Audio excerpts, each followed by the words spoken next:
तुलसी विवाह की कथा। एकादशी पर भगवान विष्णु योग निद्रा से जागते हैं। इसके बाद उनका विवाह तुलसी के साथ कराया जाता है।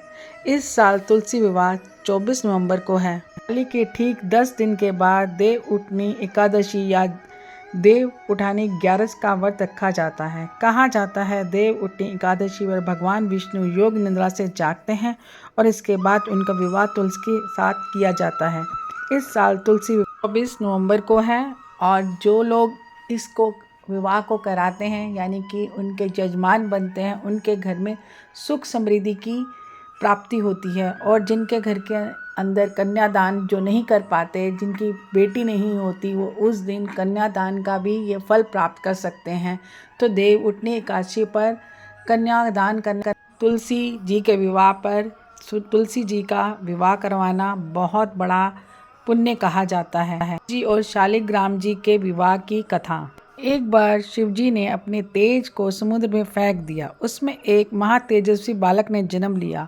वह बालक आगे चलकर जालंधर के नाम से प्राक्रमित दैत्य राजा बना। इसकी राजधानी का नाम जालंधर नगरी था। दैत्य राज की कन्या का विवाह वृंदा का जालंधर से हुआ। जालंधर महाराक्षस था। अपनी सत्ता के मद में चूर उसने माता लक्ष्मी को पाने की कामना से युद्ध किया, परंतु समुद्र से ही उत्पन्न होने के कारण माता लक्ष्मी ने उसे अपने भाई के रूप में स्वीकार किया।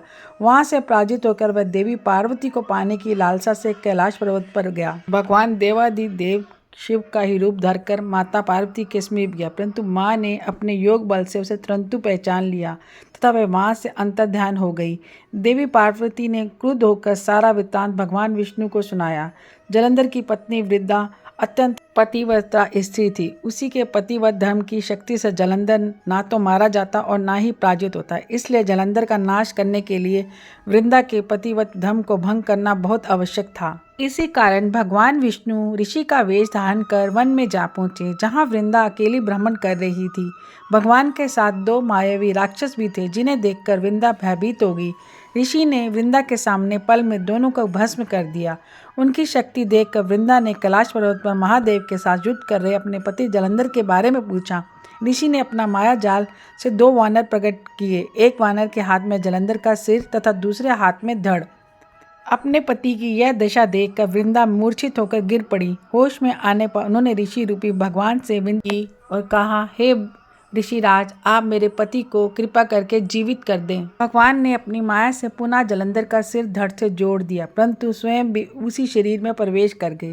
वृंदा को इस छल का तनिक भी आभास नहीं हुआ। जालंधर बने भगवान के साथ वृंदा पतिव्रता का विवाह करने लगी, जिससे उसका अस्तित्व भंग हो गया। ऐसा होने से वृंदा का पति जालंधर युद्ध में हार गया।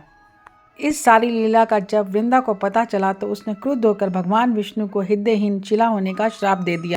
अपने भक्त के श्राप को भगवान विष्णु ने स्वीकार किया और शालिग्राम पत्थर बन गए। सृष्टि के पालनकर्ता के पत्थर बन जाने से ब्रह्मांड में असंतुलन की स्थिति हो गई। यह देखकर सभी देवताओं ने वृंदा से प्रार्थना की कि वह भगवान विष्णु को श्राप से मुक्त कर दे। वृंदा ने भगवान विष्णु को श्राप मुक्त कर स्वयं आत्मदाह कर लिया। जहाँ वृंदा भस्म हुई वहाँ तुलसी का पौधा उगा।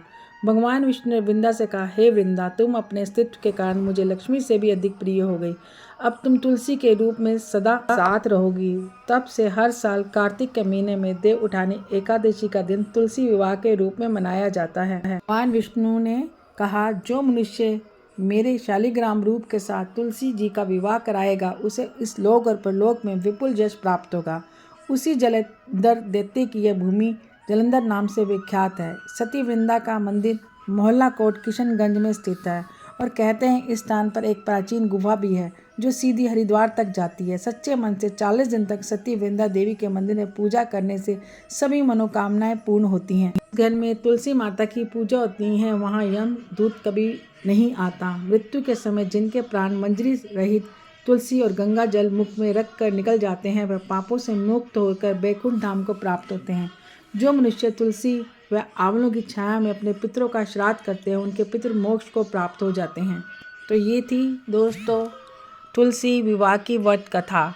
आप तुलसी विवाह की व्रत कथा सुने और सुनाएं और ये 24 नवंबर को है। तुलसी विवाह की पूजा भी जरूर करें, जिसका आपको फल जरूर मिलेगा।